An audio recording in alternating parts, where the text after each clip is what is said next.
உலகத் தமிழ் ரசிகர்கள் அத்தனை பேருக்கும் என்னுடைய பணிவான வணக்கம். நான் உங்கள் செந்தில்குமார்.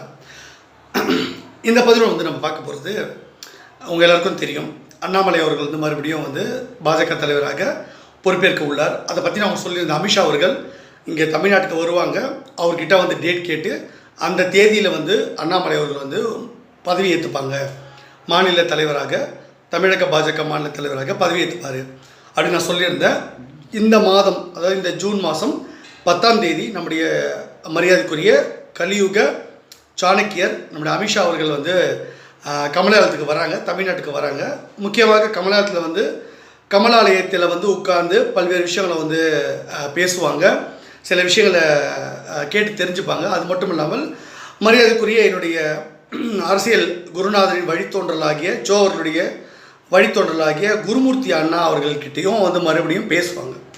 பேசி சில முடிவுகளை எடுப்பாங்க. அவங்களுக்கு சாதகமான விஷயங்கள் எல்லாம் என்ன வியூகம் நாம் வகுத்திருக்கோம் புதுசாக, எதற்காக அண்ணாமலை மறுபடியும் கொண்டு வரணும் தலைவராக அப்படின்ற பல்வேறு விஷயங்கள் அதை பற்றி பேச்சுவார்த்தை நடத்தி சுமூகமான ஒரு முடிவை எட்டி அண்ணாமலை அவர்களுடைய பதவி ஏற்கிறதுக்கான நாளை அவர் குறித்து கொடுப்பார். மிகப்பெரிய மாநாடு போல் அந்த விழா விரைவில் நடந்தேறும். இதை நான் சொல்கிறது உண்மை, நான் அதை முன்னெடுத்திருக்கேன், அதனால் கவலைப்படாதீங்க. குருமூர்த்தி அண்ணா மூலமாக இந்த 2026 சட்டமன்ற தேர்தலில் நம்ம பெரிய அளவில் சக்ஸஸ்ஃபுல்லாக நம்ம வெற்றி அடைய போகிறோம். அதற்கான முன்னெடுப்பு தான் குருமூர்த்தி அண்ணா, துக்ளக் ஆசிரியர் குருமூர்த்தி அண்ணா அவர்கள் மூலமாக அமித்ஷாவிடம் கருத்துக்கள் நம்ம தெரிவிக்கிறோம்.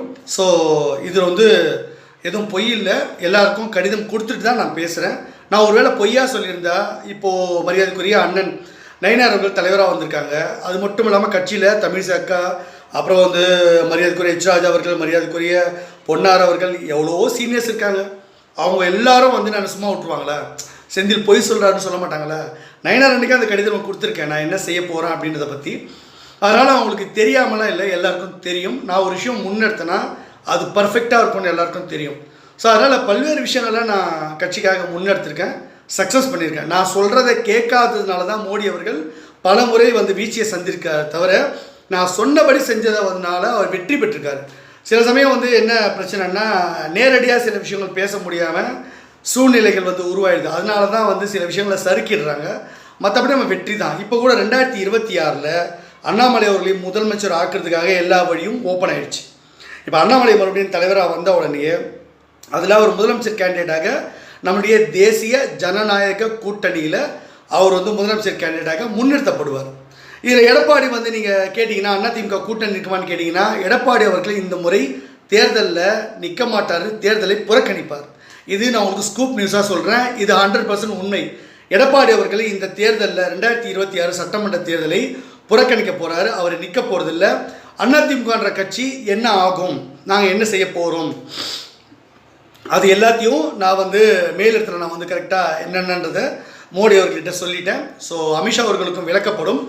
உடனடியாக அவர் அதிமுக கூட்டணி தேவையில்லை அப்படின்ற முடிவு எடுத்துகிட்டு நாம் யாரெல்லாம் கூட்டணி வைக்க போகிறோம், என்ன செய்ய போகிறோம், எடப்பாடி அவர்கள் ஏன் தேர்தலில் நிற்க மாட்டேன்றாரு, ஏன் இந்த தேர்தலை புறக்கணிக்க போகிறாரு, அப்போ அதிமுக இல்லாமல் பாஜக எந்தெந்த கட்சியோட கூட்டணி அமைக்க போகுது, அதிமுக தேர்தலே களம் காணாமல் போயிடுமா அப்படின்ற கேள்விக்கெல்லாம் இருக்குது. எடப்பாடி அவர்கள் நிற்க மாட்டார், அதிமுகன்ற கட்சி தேர்தலில் நிற்கும். எடப்பாடி அவர்கள் புறக்கணிப்பார் தேர்தலை.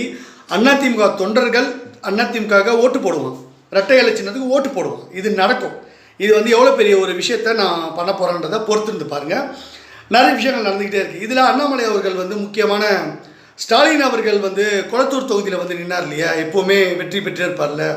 இந்த முறை ஸ்டாலின் அவர்களும் உதயநிதி ஸ்டாலின் அவர்களும் இந்த மதுபான ஊழல் வழக்கில் கண்டிப்பாக எலெக்ஷன் நெருங்கும் பொழுது நெருங்க அவங்க எப்படி அரவிந்த் கெஜ்ரிவால் கைது செய்யப்பட்டாரோ அதே மாதிரி அவங்க சிறைக்கு போயிடுவாங்க. அதனால தான் அழகிரி அவர்களை போய் பார்த்து தன்னுடைய கட்சி காப்பாற்றப்படணும் அப்படின்னு சொன்னால், கட்சி உடையாமல் இருக்கணும்னா அதை கனிமொழி ஒரு பக்கம், அப்புறம் துரைமுருகன் இந்த மாதிரி ஆதரவெல்லாம் பிரிவாங்க.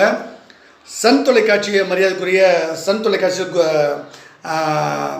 தயாநிதி மாறன் கலாநிதி மாறன் இருக்காங்க இல்லையா, அவங்க குடும்பமும் ஒரு திமுக உடைக்கிறதுக்கான வேலையெல்லாம் செய்ய போகிறாங்க.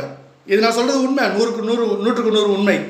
ஸ்டாலின் அவர்களும் உதயநிதி அவர்களும் சிறைக்கு போகும்பொழுது, மதுபான ஊழல் வழக்கில் போகும்பொழுது அந்த கட்சி உடையாமல் இருக்க தான் இப்போ அழகிரி அவர்களை பார்த்து நீங்கள் கொஞ்சம் எல்லாரையும் அரட்டி விட்டு உங்கள் கட்டுப்பாட்டில் வைங்க அப்படின்ற கோரிக்கையை தான் ஸ்டாலின் அவர்கள் அண்மையில் ஒரு நேர் சந்தித்து சொல்லியிருக்காரு. ஆனாலும் அந்த கட்சி உடைய தான் போகுது. கனிமொழிக்கும் த்ரெட்டன் இருக்குது. அது மாதிரி சிக்கல் இருக்குது. அதை பற்றினா தனியாகவே ஒரு பதிவுலாம் போடுறேன், அதை பார்த்துக்கங்க.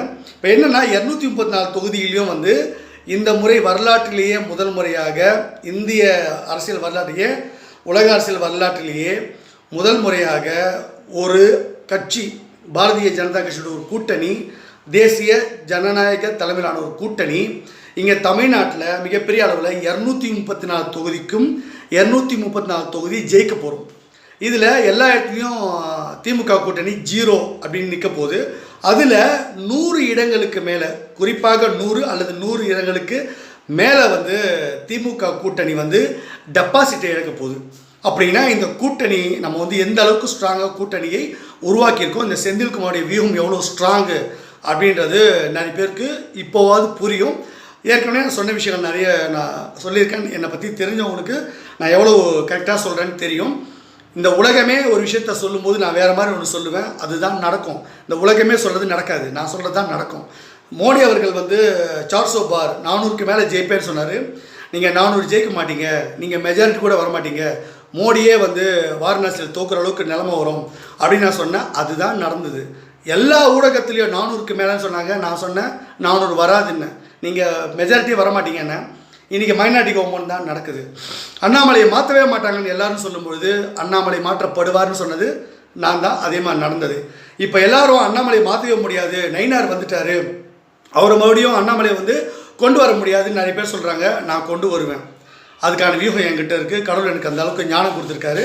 கண்டிப்பாக அதை செஞ்சு காட்டுவேன். 234 தொகுதியிலும் நம்ம நிற்க போகிறோம், நம்ம ஜெயிக்க போகிறோம். கூட்டணி அண்ணாமலை அவர்கள் ஸ்டாலின் அவர்கள் கொளத்தூர் தொகுதியில் நின்று ஜெயிக்கிறதுக்கான வாய்ப்பு இருக்குது. நான் ஏன் கொளத்தூர் தொகுதி முக்கியமாக சொல்கிறேன்னா, அங்கே தானே போட்டு போடும்போது அண்ணாமலை கிண்டல் பண்ணாங்க. போட்டு எடுத்துகிட்டு போயிட்டு சீன் போட்டார், ட்ராமா பண்ணார், ஃபோட்டோஷூட் நடத்தினான்னு கேவலப்படுத்தாங்க. முதல்ல அவர் வந்து ப்ரெஸ்ஸில் அவமானப்படுத்த அந்த இடம் அதே கொளத்தூர் தொகுதியில் ஸ்டாலின் அவர்கள் நிற்கக்கூடிய தொகுதியில் ஸ்டாலின் வந்து சிறைக்கு போனதுக்கப்புறமாக அங்கே திமுக கேண்டிடேட் ஒருத்தர் நிற்பாங்க. அந்த இடத்துல அதே கொளத்தூர் தொகுதியில் அண்ணாமலை அவர்கள் வெற்றி பெற்று கோட்டைக்கு போவாரா இல்லையான்றதை பொறுத்து இருந்து பாருங்கள். இந்த பதிவு உங்களுக்கு பிடிச்சிருந்தா லைக் பண்ணுங்கள், ஷேர் பண்ணுங்கள், சப்ஸ்கிரைப் பண்ணுங்கள். Thank you and Jai Hind.